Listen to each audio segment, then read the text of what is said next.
Hey guys, I hope you are all doing fine and well. Today I want to talk about what it means to be a writer and what is the new writer. Of course, there is old writers and new writers, and I'm going to explain the difference. Now, I've always wanted to become two things when I was a kid. The first thing that I wanted to become was a magician, and I spent a lot of time learning magic, and I made a lot of videos and kind of become famous in my hometown to the point where the people would stop me in the streets to take a picture with me and that kind of stuff. But unfortunately, I was never able to monetize magic because I was living in a developing country, and the infrastructure for show business in a developing country is pretty much non-existent, especially for that kind of entertainment. But as I was learning magic, that's how I became interested in reading. I wasn't a reader at all before that. When I was a kid, I would never read if I didn't have to, if I wasn't pressured into reading.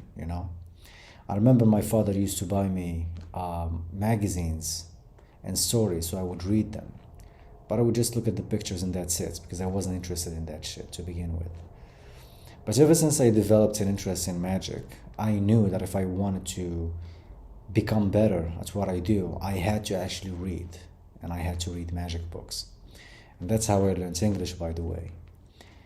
And that's how I fell in love with writing, because the experience of me reading a book written by some magician was so beautiful. And I felt like I was sitting with that magician having a conversation with him. It was so... I never enjoyed reading before that, before reading those magic books and magic theory books. So no, I didn't actually fall in love with reading and writing by reading Shakespeare or Orwell or Oscar Wilde or all of these literature icons. I was actually reading magicians and magic theory and magic books. So when I experienced those beautiful feelings from reading those books, I wanted to become a writer. I wanted to be able to write something as beautiful as what I was reading. And so I started to learn, and I started to write. Sooner rather than later, I had to branch off from magic and started reading literature and other kind of fiction and non-fiction. And so I wanted to become a writer. I just fell in love with the whole thing. Now, the benefits of writing are numerous, and if I could just give you a brief idea of what you would be able to do once you master writing, I would say that the first thing you're going to be good at is communication. If you're a good writer, you're going to become a good communicator because you use words all the time. When you speak and when you communicate, you're gonna know how to put words together on the fucking spot. You don't have to think too much like other people. So writing actually improves your speaking, not just your ability to write, but your ability to speak. So when you write, you're gonna become a better communicator and a better speaker. Now, I know there are writers who are not that good when it comes to speaking. I know some of my favorite writers, I would enjoy their writing, but then I would watch some video of theirs and given a lecture or something, and it would be horrible because they can't speak. But I genuinely believe that most people, if you get a good grip over writing, you would be a better speaker.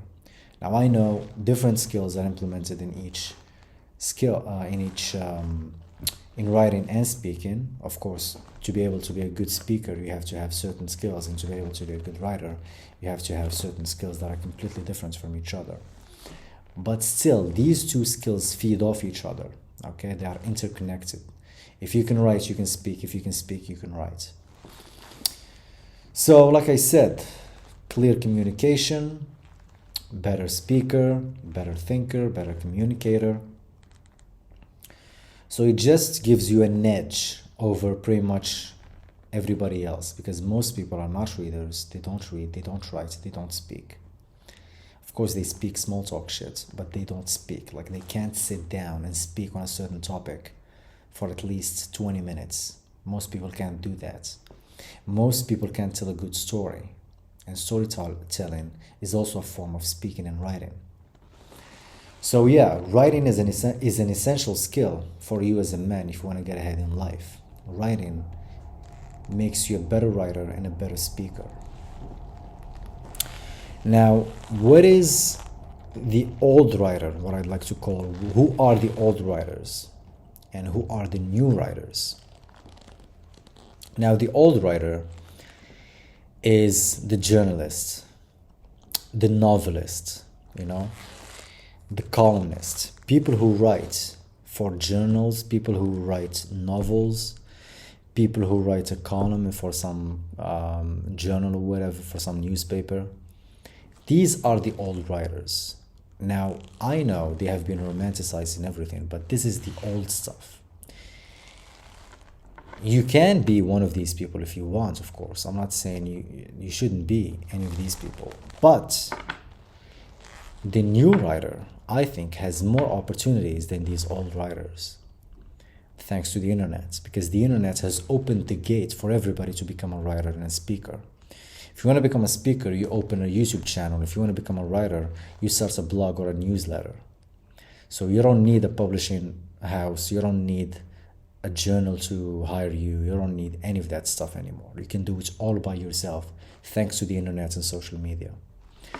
So what is the new writer? The new writer is someone who writes on social media, someone who speaks on YouTube, someone who writes a newsletter. Now, let me clear this one out. When I say a writer, I don't just mean someone who writes. If you just make YouTube videos, if you just speak, I actually consider you to be a writer.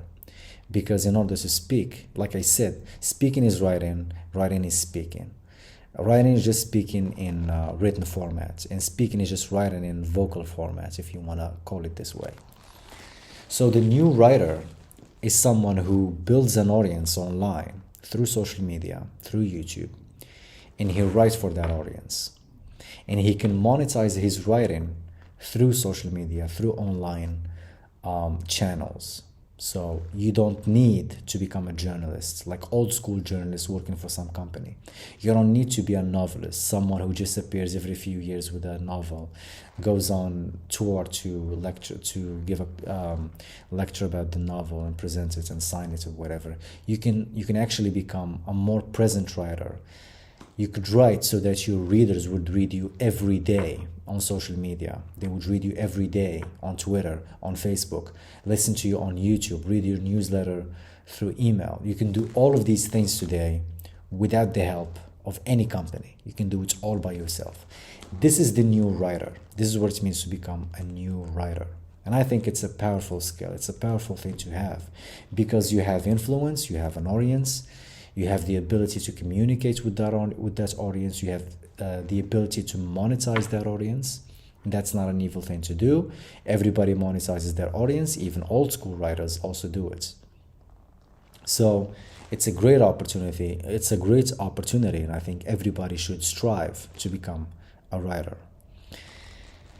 Now, as a man living in this day and age, you cannot afford to be an average Joe. And what I mean by that, if you are an average Joe, everything is difficult for you. If you do not have social status, if you do not have influence, if you do not have an audience, if you rely just on your job, you're gonna have a difficult time to do anything and to have any, to do the important things. It's difficult. It's difficult to be an average Joe today. Back in our parents' generation, maybe it was okay. You can be an average Joe, you can start a family, and you can do everything. Now, if you are an average Joe, you can't do that. So if you are a man and you don't have influence, if you are a man and if you can't communicate with a large amount of people and leverage that attention, that influence to your own benefits, and of course the benefits of the people who are watching you, because it's not a zero-sum game. You are giving value in order to get value. As a writer, you give value. That's how you build an audience. You don't just build an audience like that. People will not follow you if you are not providing value. So there is nothing wrong about it. When I say that you need to leverage the attention of other people for your own benefit, it's not a bad thing. because in order to do that, you have to actually give value to people. All right. So I don't know why it has become, whenever you say leverage, whenever I say you need to leverage your audience for your own benefit, people think that I'm some kind of selfish, psychopathic individual who just wants to, use people for his own benefit. That's not what I'm saying. No.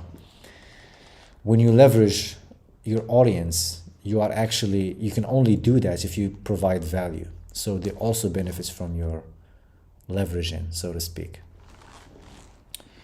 So yeah, writing is important. You have to learn how to write. Speaking is important. You have to learn how to speak. And the way to do that is, of course, practice. You have to write every day. Turn on the camera, put it, and talk about whatever you want to talk about the same way I'm doing right now. And get good at it, because it's going to benefit you in life, in every aspect of your life. There is no doubt about this. In every aspect of your life, if you are a good speaker, if you are a good writer, you're going to have it way easier in life than people who can't speak and write and communicate and connect with other people. Communicating and writing is how you, writing and speaking is how you connect with other people. And if you can't do that, your life is going to be tough. That's all I have to say. So I hope you guys enjoyed this video, and let me know what you think in the comments below. Don't forget to subscribe to my channel, follow me on Instagram and my other social media accounts, Twitter and so on. X, it's called X now. Follow me on X, on Instagram, subscribe to my YouTube channel, and I hope to see you on the next video. Take care.